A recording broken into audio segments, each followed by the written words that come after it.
There we go. It's Here we go. Oh my goodness. Wow, we made it. Facebook was not being my friend right then, people. I should have muted just in case I was saying something naughty.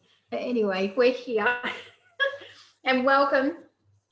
Tonight we have the beautiful Nicole from Sydney. I'm going to assume it's warmer there than it is here because it's freezing. Actually, it's freezing here tonight. It is so cold. No, I don't believe you. It is absolutely freezing here. We had snow. Oh, okay, you win. Yeah. And hail. It's crazy. Well, welcome all those viewers watching at home tonight. And Nicole is in Sydney and she's my special guest. And we're looking at our second week in our testimony series, which has been very exciting. Hopefully you've all been tuning into our online, and if you are not, go now to YouTube, find more on Silly Salvos and subscribe. You will not regret it. There is a lot of crazy on there, I can tell you, so be prepared. It's great. So I want to introduce Nicole. Actually, I won't do it. I'll get her to introduce herself this evening. So Nicole, can you tell us who you are, how you came to be here, other than Di called you and said, help me, and maybe how we discovered each other? Sure. And a bit about what you do. Okay, easy. So I'm Nicole. That's who I am. I am a mum. I have two adult children, young adult kids. So I've got Jacob, who is 18 and currently in lockdown in Melbourne with all of you guys. And well, not with all of you guys. That's the purpose of lockdown. And Alexandra, who is, oh gosh, I've got to think. She is 20. It took far too long. I'm a morning person. That's something to know about me. And Alexandra's just about to finish a midwifery degree. So in a couple of months, she will be a fully fledged midwife, which is exciting. I'm an officer. Been an officer in the Salvos. This is my 20th year with my husband. Wow, 20. 20, I know. Actually, I think it's my 21st year this year. Yes, oh my gosh. Yes, I know. It's a very long time. John's younger than me. He went like a baby. Yeah. And and so we crossed paths with you and with Andrew when we were divisional youth and children's secretaries. So our last appointment, we did that kind of youth and children, all sorts. It was a bit of a mixture, but we did that all up for 7 years, which was fantastic. I know, they were great. Yeah. Nicole, I think you were our first camp. Winter Carnival. No, second one maybe. Yeah, it was fantastic. Second one. It was that was very cold. Victor Harbour. But anyway, but currently, I didn't say what I currently do. So currently my appointment is the manager of a conference training and accommodation centre that the Salvation Army own and run right in the heart of Sydney. So it's literally just kilometres from the CBD. Yes.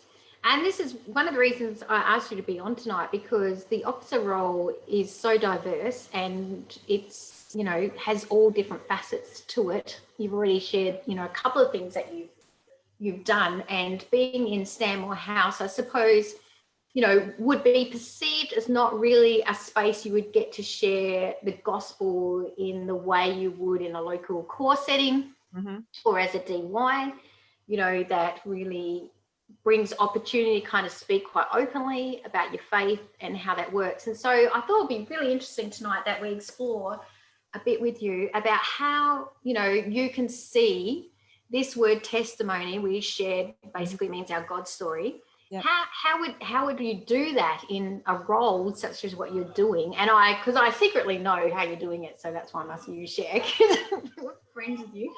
But I know that you've been really creative. Certainly in the COVID season, it's provided you opportunities to share the testimony, what the Salvation Army does, who you are in this season. Yeah. So probably the first question I want to ask you is, do you actually still think in this day and age that a testimony is even important? Oh, absolutely. Absolutely, I do. I think it's what people understand as testimony. I don't think standing on the street corner shouting out repent or burn in hell or Jesus is the way even, I don't think that testimony is valid. Is that a testimony? Well, I don't know. I'm sure perhaps people that did that and still do that believe so, but I don't think that's the most effective way, but I think it's just very important. Yeah, I totally agree with you with that. You know, I do. So when we talk about our testimony, if we're not shouting at the corner, you know, redemption, how does that look then in this, I dare to say the word 2020 because it's like a cursed word at the moment, but how does that look then? What do you think that looks like? Yeah.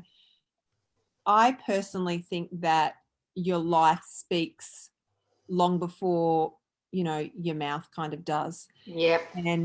And for me, I remember being really impacted by the story of God with Moses when he said to Moses, what's in your hand? Like Moses had these crazy things to do and God directed him to what's in your hand and said, that's all you need. And so for me in this season,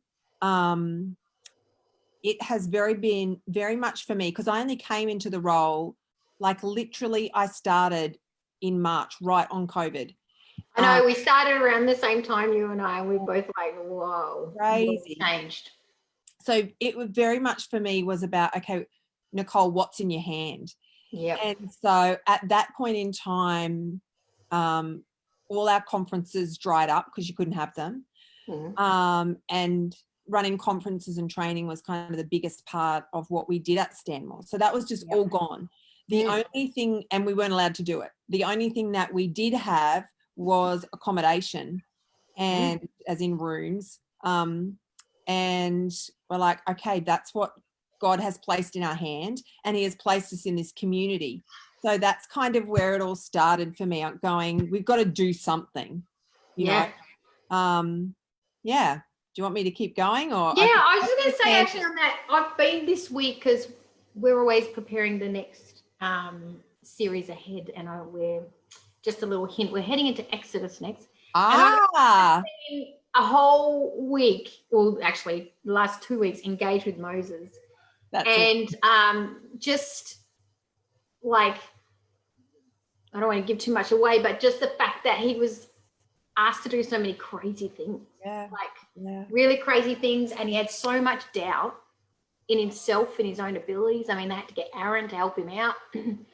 And yet we talk about him now. Yeah. Even this day.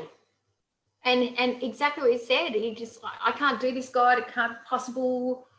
God says, just use what's in your hand. You know, I'm going to send Aaron to help you, and off you go. And we're still talking about him. And you think, well, mine, because it wasn't quite about the impossible for me, but it was just about like I had a bit of a joke to start with when I received my appointment, a private joke with a family member. I'm like, what on earth am I going to do? You know, she's like what? Because the training center that I'm in is a heritage building. It's beautiful. yeah, it's absolutely beautiful. Stunning. And she's like, what, are you going to stroll around the garden with a parasol drinking tea?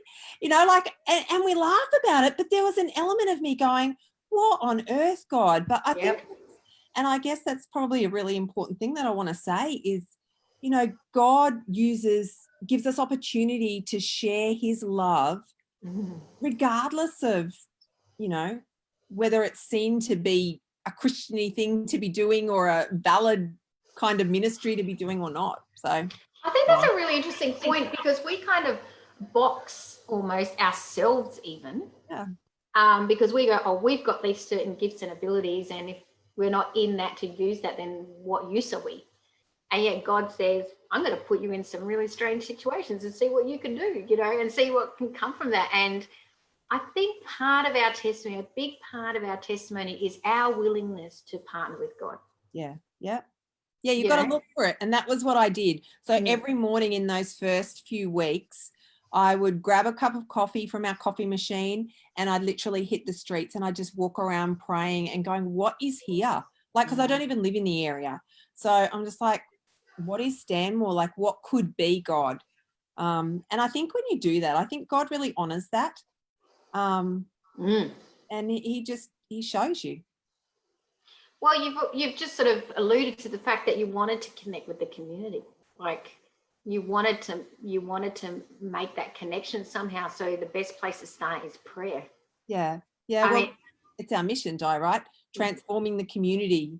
Isn't that what it's One life at a time. Yep. Yeah, that's right. One life at a time. So I'm like, okay. And the other thing is, Stanmore is actually a very wealthy community. thought was, why do these people need God? You know, and so really just thinking, what does transformation look like in this community? So what have you discovered when you've done that? Like, because I'm hearing that you might have discovered something about yourself as well as discovering something about your community and what God had opened for you. So can you break down for you what some of that learning was? Yeah, say that again. What I discovered about myself, what I discovered about my your community and God in that. God. Yeah. So what I discovered about myself is that I really love making a practical difference in people's lives. I really love that. I don't need I don't need accolades. I love just working behind the scenes in really practical ways to just bless people. So that's what I discovered about myself. And I discovered actually when I give myself margin in my life to press into that and really seek God for it, he comes through and he gives me amazing creative ideas, which I'm really grateful for. I love that. I get excited. God's good like that. Yeah. So that's what I discovered about myself. What I discovered about my community is that they're actually very community minded. So right at the outset of this, through the grapevine, we found out that there was a Stronger Together Stanmore. It's what it's called, Stronger Together Stanmore Facebook group that just sprung up. It was like someone from the community just started it and just invited all the neighbours. And it has, I think, something like nearly 2,000 members in this closed group. And so we, of course, went, right, we're getting onto that, and discovered they have a real community heart. And it's actually very kind community, and a community that's very willing to get involved and to help people. So that was really interesting. That's what I discovered about my community. I also discovered that there are many layers, and I think that's true of any community, that while on the surface level, 60% of our community earn a mozza and live very really quite wealthy lives comparatively, we also have quite a section of housing commission in our area and boarding houses and people living on the poverty line. So that was really interesting to discover. Isn't that, I think every Corps officer has a story like that, haven't they, where they've been sent somewhere and it's like, well, this is a fairly wealthy area, and then actually when you delve deep into it, you realize that there's all these spots that God needs us to be in. But I think at the same time, God wants the wealthy to come to know him too. Like, absolutely. And because you've got money, still have needs. They might have financial needs, but they've got a whole lot of other needs. Oh, yeah, emotional needs. Absolutely. Spiritual needs. Yeah. Absolutely. So that was key. And what did I learn about God in that time? In that time, I learned that God chooses to partner with us. I relearned that, I think. Yeah. And what I learned about God is that often I make God and what he requires of us too complicated. And God showed me very clearly leading up to that time, and then again in that time, that the whole law can be summed up in this: love God, love others, love yourself. That's it. And so for me, that's become, that's what drives Stanmore. So I really see the Stanmore Manor House. So while we are a business that has a purpose of income generating, it's for the purpose of mission and sharing our testimony. And so I really want that manor to be a kindness manor, that everything that we do is driven by kindness based on, love God, love others, love yourself. Yeah. That's so good. Can you tell me a few of the practical things that you feel you've been able to implement or do in amongst your community, and because I'm going to assume probably quite correctly that your presence would be one of love and acceptance, and that would actually exude out of you and reflect. And so when someone like that comes into more of a business type of thing, it kind of changes how everyone approaches their role and their work. But can you tell me sort of practically some of the things you've maybe seen or implemented in that space to show that we use the catchphrase tribe of love in here. It came out of a talk and it's just caught on. And the scripture you just quoted is quite often used. We're saying we believe this COVID season, God is actually calling the church back to the basics of what authentic faith community is. I think for a long period of time we've been so distracted by the things that don't really matter. And so there's this very strong sense within our community that, you know, when we do reform, we're going to look very different and everything will be centered around love. And finding things that unite us and not divide. Anything that used to divide us can't exist anymore. We have to come in this unity with God. And sometimes that is in the practical, you know. So I'd love to hear some of the stories that you've implemented in and I say only in a short season because we're only in I know. I actually went through our Facebook feed just to see what there was, and I was quite surprised actually. It only started in March, so the initial thing, and you're going to probably have to stop me, so if you need to butt in, you've gone too long because I'll get excited here because it really was exciting. So the first thing was it was in that crazy toilet paper nonsense. And so at Stanwell, we obviously use a commercial supplier. So one day I was in the lunchroom, spotted like we just got a delivery of toilet paper. I'm like, that stuff is gold. So I just jumped on Canva because our neighbours don't necessarily know, our community don't necessarily know who we are or what we do, even though we've been there for like 100 years. So got on Canva, made up a little card that said, you know, hey neighbours, this is who we are. We're here for you in this season. Stuck it to the top of the toilet rolls, filled up these tubs and said to all the staff at lunchtime, they didn't know what on earth had hit. Right, guys, we're going out after lunch. We're going to walk the streets and put toilet paper. So that's what we did. That was the first thing that we did. And it was great. It was great for the staff, you know, to feel like they were doing something.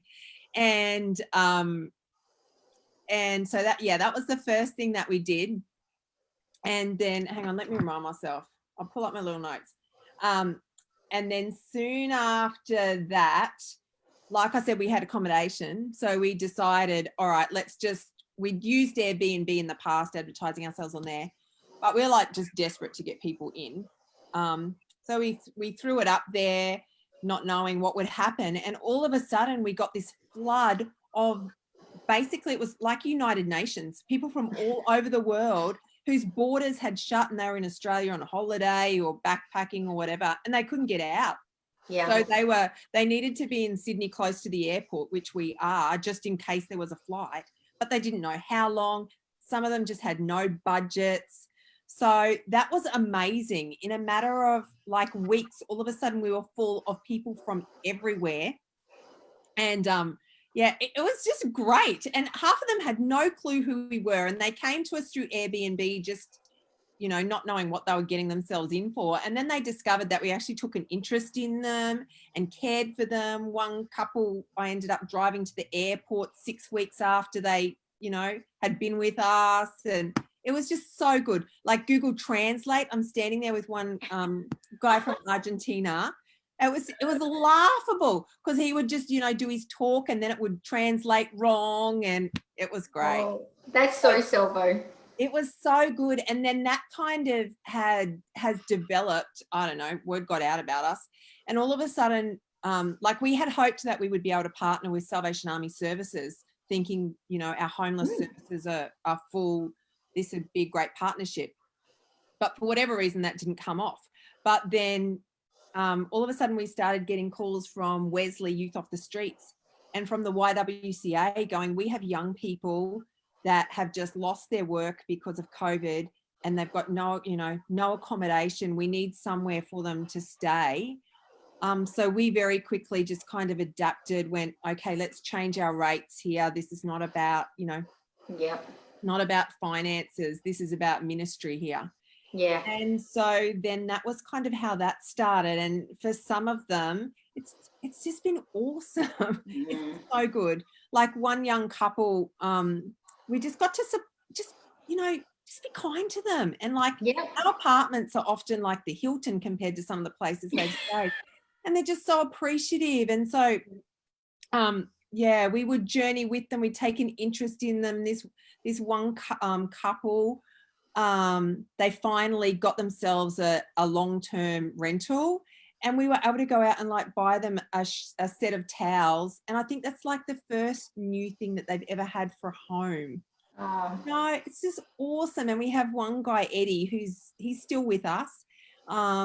And we've seen him now get a job. He's got an apprenticeship, and we were able to, he didn't have a lunchbox, and he's like, oh, you know, he was going to go without food the first few days of work because he didn't have any money, because he had to buy a lunchbox and a few things. So we went out and bought him a lunchbox and a work jacket, and just wrapped it up and left it at his door. And it was just the best thing ever. Like, he came up to the office with this present. He hadn't unwrapped it. He's like, what's this? And I'm like, it's a present from our staff to you. And oh no. Oh, this is what happens when the borders close. Sometimes we lose connection at the same time. Oh no. But Nicole's going to share about the fact that, you know, basically life transformed because they decided to be missional and share the love of Jesus in such a practical way. And I'm sure as you're listening to her, you are hearing how the love of Jesus just comes through in such a wonderful, wonderful way. Are you back with us? I didn't lose you. We had it for a moment, but we haven't. I'm going to wait and see. Yeah. But I think this is the important part that we're talking about here, is that Matt and Kat spoke about it on Sunday, that our testimony is not just our words. It's not just what comes out of our mouth. It's everything that we do. Matt talked about meeting people where they're at with compassion. And Catherine also spoke about the fact that, you know, COVID is not something we can just wipe off. We have to be active in this season. And we've heard from Nicole already how practical ministry is available to us in this season. So it's super, super exciting to hear that.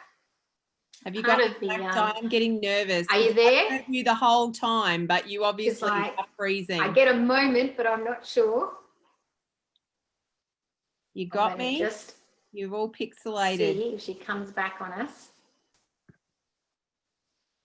Now, I know that she's locked herself in a little corner so her dog doesn't get her while she's doing this. So I don't know if she's moving around. Are you back, babe? I'm here. I haven't gone yet. She's back. There we go. Okay. I think it's dropping out on your end. I think it's all those Melburnians that are locked away. Probably. Probably. All right. I'm good at filling. I was just sharing how wonderful it is to hear practical examples of this, because we often talk about our testimony, but people they need a practical way that we can apply this to our everyday life. And it's quite often you hear sermons and you go, yeah, so now what do I do with that? Like, you know, and you're sharing practical ways in which you showed love, which was your testimony, because it comes out of that place, and then lives are transformed because of that. So let me tell you, I won't go into detail. I'll tell you some of the other, just quickly, little things that we did in case I freeze. So Easter time, we did like chalk drawings on, we've still done a few more, but that's where we were able to get the message out, you know, the gospel message. We had a cross just that was lit up in our garden, and with chalk, we made a chalk Easter egg hunt around the garden and just put it on the Facebook page and invited the community to come in, because in Stanmore, lots of people don't have yards. So that was awesome. We have a chef on staff and needed to keep her an employee. So every week we worked out a meal plan where she can do these meals for pretty well next to nothing. So we can offer affordable meals. And for our local community, we even deliver them. So we have one little old lady who has been with us for like the whole, whatever, how many months it is now. And, you know, we get a little call from her, like she needs her lunch, and it's so good. And for our people that have been coming to stay with us that are really struggling, you know, we're able to bless them with a hot meal for dinner that night. So that's been so cool. What else have we done? We have a nursing home across the road. Oh, right. We said to them, come over and use our yard. So, but when they did it, we didn't just, we already have nice tables, but we set up this beautiful little banquet table for them and just put welcome, you know, just just little things, but it just means a whole heap. What else did we do? We also, I don't know, have you had the bear hunt thing going on down in Yes, Melbourne? we have. Yeah, so we strung some bears up in our windows. Just got involved with that. Like none of it's really like off the chart stuff. We also, when it was Reconciliation Week, we just did something so simple as we have flagpole in our front yard, raising the Indigenous flag, and just highlighting, because our footpaths, loads of people walk. So our staff at our staff meeting, I gave them all like little foam dolls with the little cutout sticky bits that I want you to make as many different people as you can.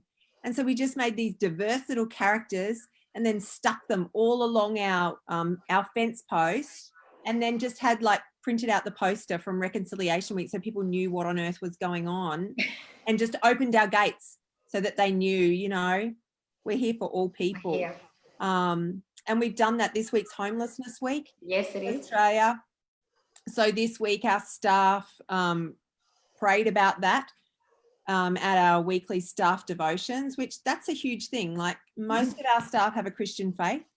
Not necessarily they all worship at the Salvation Army at all, but most of them have a Christian faith, but some of them are on the journey.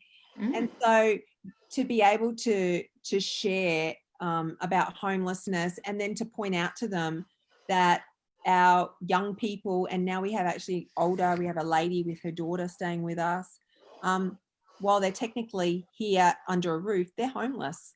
And so this week all our staff have been, I just put out a bucket and a list and said, if you want to contribute, and so we'll give those guys care packs this week just to really bless them. So just really simple things. We had a couple of young people that I knew, like children, have some serious health issues. So we, as Stanmore House, their favourite colour was purple. So I got the staff to dress up in some purple aprons, and we prayed over them. And then one of the staff said, let's keep their photos on the back of our office door, so every time we walk through, we remember to pray for them. And the back of that office door now, we have little prayer slips that we would always put in people's rooms to offer prayer. Well, now, anytime there's a prayer need, staff are putting it on there, and we're just sticking them up. It's become quite out of control everywhere, but it's so good. Like, you know, and so I think what's happening is, as you know, like I'm not doing anything. I'm just going, hey guys, we're doing this, and the staff are like, oh, this crazy manager they've sent to us, what you got us doing now? But just the fact that like that is so simple, I think it's encouraging them and showing them this whole mission deal. Like, well, it's giving them purpose to their work as well, isn't it? Well, they always did have, but I think because of COVID, you know, like they got nothing else to do other than mission. So they're like, all right, here we go. And it's just. But isn't that the beautiful opportunity we have right now? It's awesome. It is. You know, awesome. we can look at all the negatives, and there's plenty of it. Turn on your news if you want some. Don't come here. But, you know, there's beautiful opportunities that are really God is setting before us. And just our testimony is just walking into those opportunities, right? Yeah. Well, we are finished, to be honest. So, but I want to give you an opportunity to say one last thing. If you could say anything at all to those who are watching about this word testimony and what it means, what would be the one thing that you would want them to hear? Oh, gosh, Di. I know, I put you on the spot. Oh, it's hard to name just one. Can I just say a little phrase? Can I have a paragraph? Well, if you can stretch out the one. Like, faith is not faith unless you put it in practice. We can all say we believe stuff. Show me the proof, you know, show me the money. You know what I mean? Yeah. And the proof is love. So don't overcomplicate it. Just love. Whatever's in front of you, whoever's in front of you, with whatever you have, show love. That is your testimony. Yeah. And that has power. That's it. I love that. Don't overcomplicate it. Just show love. Like, you know, it's not rocket science, right? Just show love. Yeah. Well, thank you, my lovely friend, for joining us tonight and giving us your evening. And I am 100% confident people have been blessed from hearing from you tonight. And we just thank you for who you are in this great kingdom of God. And anyone who's met this lady knows she's a powerhouse. And I'm privileged to know her. And loving having her son down here. I don't mind. I quite like it. Sharing with Jacob. But we wish you all the best and thank you for sharing. And for everyone watching, you've got 10 minutes to get a cuppa for prayer. So prayer Zoom meeting will be on in 10 minutes at 8:15. The Zoom link is on our Facebook page if you want to join. Everybody is welcome. There's no barriers here. Everybody is welcome to our prayer meeting and we look forward to engaging that way.